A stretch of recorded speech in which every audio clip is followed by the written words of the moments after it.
décidé d'un commun accord de démarrer les podcasts et ça sera sur les croyances, autant dans le côté professionnel que personnel et aussi spirituel, puisque forcément ils ont tout un impact fort sur notre quotidien.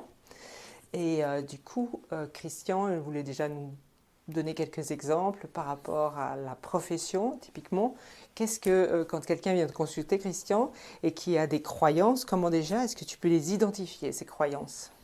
Alors déjà rien qu'en discutant, en quelque sorte, les propos que la personne tient, on peut effectivement un peu voir un peu les croyances, j'allais dire même les blocages. C'est-à-dire comment il a été construit, la personne par rapport à son éducation, par rapport à plein d'autres choses. Ceci se mêle avec des préjugés. Et donc, ça une certaine opacité dans la réflexion ou dans la perception de la réalité. Et donc là, ça permet vraiment lors du coaching, lors des premiers échanges, on peut un peu voir un petit peu près le périmètre dans lequel on va se situer pour pouvoir aider la personne. Toujours de mon côté, toujours en lien avec le côté professionnel, le côté très factuel de la chose. Et ici, on va parler de croyances limitantes, quoi. Et donc, quand tu dis croyances limitantes, donc typiquement, la personne vient, elle a ses croyances limitantes, et comment est-ce que ça se perçoit au quotidien chez elle? Ah bah, tout simplement, en fait, dans ces réactions qui vont être inappropriées, elles vont pas être dans l'ici et maintenant. C'est-à-dire elles vont avoir une souche éducationnelle, hein, c'est-à-dire qu'il va réagir comme peut-être son papa, sa maman ou sa figure parentale, ce qui veut dire ce ne sera pas en adéquation avec la problématique du jour, et on peut avoir des réponses ou des réactions disproportionnées par rapport à l'événement. Et de ça, ça peut être un sérieux problème. Exemple dans le management, on peut, en fonction de la croyance ou du préjugé qu'on a, enfin comment on les construit, notre management peut être franchement inadéquat et créer certains conflits dans les sociétés parce qu'on peut amener des mots et des réactions, je dirais même catastrophiques malheureusement. En cascade, Oui, en cascade, mais surtout que la personne peut prendre ça pour elle, l'autre personne en face, ça peut être très mal interprété et c'est un il y a une sorte de non-respect là-dedans. Et puis, quand tu parles de ça, est-ce que tu as un exemple typiquement à nous transmettre ou finalement ou plusieurs exemples qui sont peut-être différents mais qui reviennent finalement à la même problématique. Même problématique, disons, les préjugés sont assez puissants puisque Albert Einstein dit que c'est plus facile de détruire un atome qu'un préjugé. C'est juste. Donc les préjugés, c'est fort, c'est puissant, paradoxalement, à quelque part, mais ce qui est la croyance, il y en a plein. Alors attention, je ne fais pas de classification, mais une des croyances, quand on dit que les Corses sont des flemmards, par exemple, eh bien, c'est un préjugé. Et si vous avez ce préjugé en tant que management et que vous avez des personnes corses que vous managez, vous allez automatiquement avoir un regard biaisé ou une discussion biaisée ou des propos biaisés. Et c'est en aucun cas un management adéquat parce que ça empêche le développement. Alors je parle des Corses, mais je pense qu'on a tous des millions de préjugés quelque part. Et l'idéal, c'est de les revisiter, ces préjugés. Si on se dit, OK, un Corse est flemmard, OK, peut-être pas, mais c'est d'aller vérifier le jour où on a un Corse, voir si c'est vraiment une flemme ou pas, et de le mettre en action, enfin d'oser affronter ce préjugé que l'on a, de le vérifier, et c'est un travail au quotidien. Parce qu'on a plein de préjugés, avec les grands, les petits, les verts, les rouges, les noirs, enfin tout ce que vous voulez, toutes les couleurs, toutes les tailles, toutes les formes, on a des préjugés. C'est comme ça. C'est ainsi soit-il, mais c'est ce qui nous a permis de nous forger un avis sur la vie.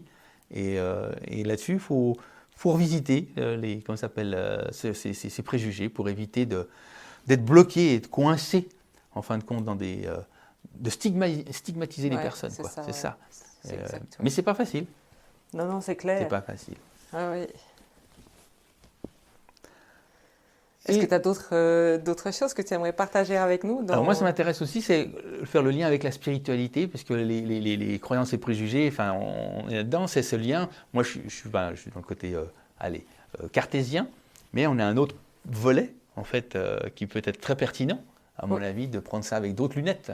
Oui, alors c'est clair, on peut utiliser la version spirituelle pour avoir une idée un peu différente. Donc là, typiquement, j'aimerais rebondir sur ces croyances avec les accords Toltec. Je ne sais pas si tu connais ces accords Toltec. Donc lui, c'est un chaman, donc c'est Miguel Ruiz qui a créé ces accords Toltec et il il a pondu ces 4 accords Toltec qui sont que votre parole soit impeccable, que ne faites jamais une affaire personnelle, ne faites aucune supposition et faites toujours de votre mieux. Et concernant les croyances, je pense il y a un support qui serait intéressant, c'est ne faites aucune supposition. Ah, c'est clair. Parce que ce qu'on s'amuse à observer typiquement, c'est que si on écoute les conversations autour de soi, les gens ont toujours quelque chose à dire sur les absents. Ne dit-on pas que les absents ont toujours tort? Donc sur les absents, on dit toujours ce qu'ils font, ce qu'ils disent ou les intentions qu'on leur prête. Mais finalement, c'est jamais la réalité. C'est notre interprétation et ça, c'est nos propres croyances. Donc du coup, on dit un tel m'a dit ceci parce qu'il croit que ça, ou elle a fait ci parce qu'elle imagine que, ou j'imagine que. Et puis là, du coup, on est pile poil dans les suppositions. Et là, c'est inutile, ça ne sert à rien.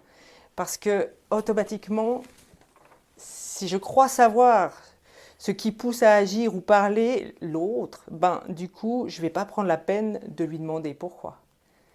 Et donc, du coup, je vais faire ma propre vérité de ce que je pense être juste, alors finalement, ça ne l'est pas. Donc, ainsi, chaque fois que l'on croit deviner les motivations d'autrui, on ne se trouve pas confronté à lui, mais à l'idée que l'on se fait de lui. Donc, à nos propres projections.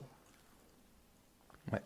Donc voilà, là, on est typiquement dans une croyance qui est inadéquate. Donc, moi, ce que je préconise, et c'est aussi ce que préconise ce chaman, il dit qu'il faut avoir le courage de poser des questions au lieu de faire des suppositions, c'est-à-dire aller voir la personne, déjà, et lui demander, mais voilà, j'ose te poser une question, pourquoi tu as fait ça, et comment tu l'as fait, et quel est le but? Et puis du coup, en entendant la réponse de la personne, du coup, on n'aura pas à faire de suppositions, puisqu'on aura la vérité. Ouais. Et ça, ça vaut pour toutes les discussions qu'on peut avoir. Et c'est vraiment, à partir du moment où on ne fait plus de suppositions, on a une parole impeccable. Et ça, c'est le deuxième volet. Et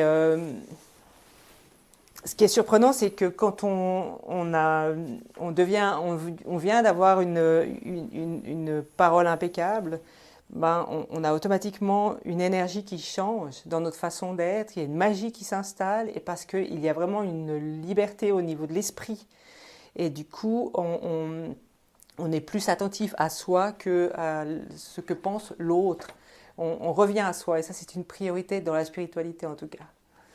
Donc voilà, ça, c'est une des choses, en tout cas, pour les accords Toltec, qui vaut vraiment la peine d'être visité, revisité, et c'est un travail de tous les jours aussi, parce que si on n'avait plus de suppositions, il n'y aurait plus de guerre, entre autres.